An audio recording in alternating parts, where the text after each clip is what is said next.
3 రోజులు ఎక్కడున్నా సరే వాళ్ళు ఉదయము సాయంత్రం పూజ జరిగే సమయానికి ఆలయంలో ఉండాలి.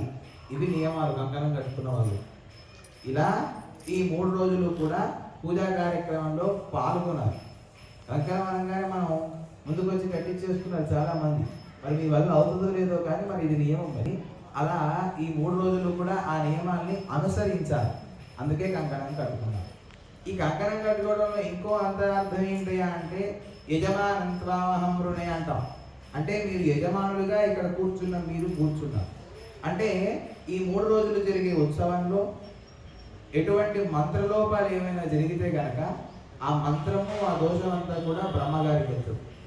మరి బ్రహ్మగారి కార్యక్రమం అంతా సక్రమంగా చేస్తున్నప్పుడు ఆయనకి సరైనటువంటి ద్రవ్యాలు అందించలేదు అనుకోండి. అంటే ఇక్కడ ఈ ఫలానా చోట ఇంత పడుతుంది అని చెప్పినప్పుడు అంతకంటే తక్కువ ఇచ్చినా అసలు ఆ ద్రవ్యం ఇవ్వకపోయినా ఆ దోషం మీకు వస్తుంది. అందుకని మిమ్మల్ని జరిగింది. కాబట్టి బ్రహ్మగారిని అడిగి ఎక్కడెక్కడ ఏమేమి కావాలో అవసరమైతే చెప్పిన దానికంటే ఒకటి ఎక్కువై తెచ్చి ఈ కార్యక్రమాన్ని ఈ 3 రోజులు మనందరం కూడా అత్యంత వైభవంగా పరిసమాప్తి చేసుకుందాం. తర్వాత ఇప్పుడు అంకురార్పణ చేసాం సంకల్పంతో. అదేవిధంగా స్వామివారికి ఇప్పుడు హారతి ఇచ్చి ఆ తర్వాత ఈ పూట కార్యక్రమం పరిసమాప్తి అవుతుంది. మన సాయంత్రం హోమ కార్యక్రమాలు మండపాలతో సాయంత్రం కార్యక్రమాన్ని మన పునః ప్రారంభం చేసుకుందాం. జై శ్రీ.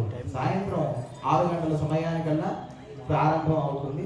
5:30 సమయానికి ఇక్కడ విష్ణు సహస్రనామ స్తోత్ర పారాయణం జరుగుతుంది.